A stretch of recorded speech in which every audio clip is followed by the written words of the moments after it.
In a small town on the coast of South America, a mysterious death took place many years ago with few known facts and bizarre circumstances.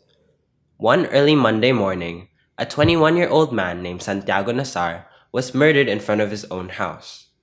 Nazar, who is thought to have taken the virginity of a young bride-to-be named Angela Vicario, was allegedly killed by brothers Pedro and Pablo Vicario on account of disgrace brought to the Vicario family.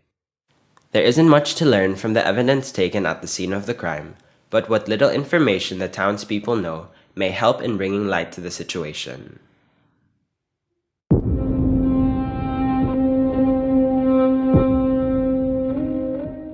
It wasn't raining the day Santiago died, or during the whole month of February. I was in the kitchen quartering rabbits for lunch when Santiago came in.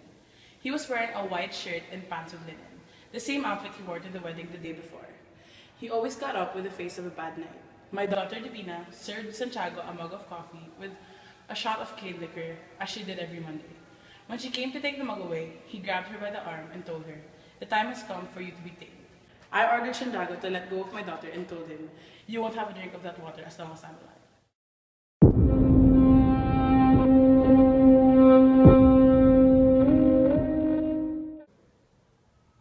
I was frightened when Santiago grabbed my wrist that morning. His hand felt frozen and stony, like the hand of a dead man. After having his coffee, Santiago went through the house with long strides, just as the bishop's steamboat had started to bellow. I went ahead of him to open the door, trying not to have him get ahead of me, but when I took the door down, I couldn't avoid his grasp. It was what he always did to me when he caught me alone in some corner of the house. But that day, I didn't feel the usual surprise, but an awful urge to cry. I drew away to let him go out, and through the half-open front door, I saw the almond trees on the square, snowy in the light of the dawn. Then the boat stopped tooting, and the cocks began to crow. It was such a great uproar that I couldn't believe that there were so many roosters in town, and I thought they were coming on the bishop's boat. All I could do for him was to leave the door unbarred so he could get back in, just in case of emergency. Later that morning, someone had shoved an envelope under the door with a piece of paper warning Santiago that they were waiting to kill him. The person who left the note even revealed the place, the motive, and the other details of the plot. However, I didn't see the note until long after the crime had taken place.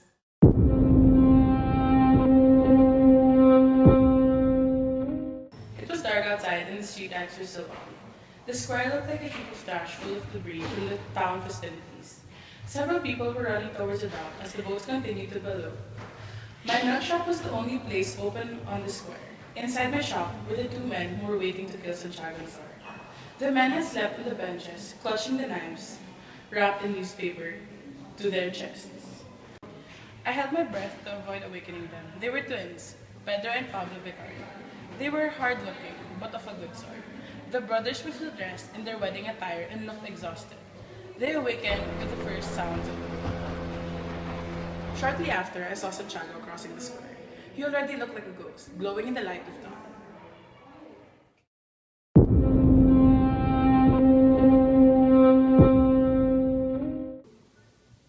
Santiago seemed to be in a good mood when we were together at the pier. He had an urge to go on with the festivities and didn't seem to feel chilly.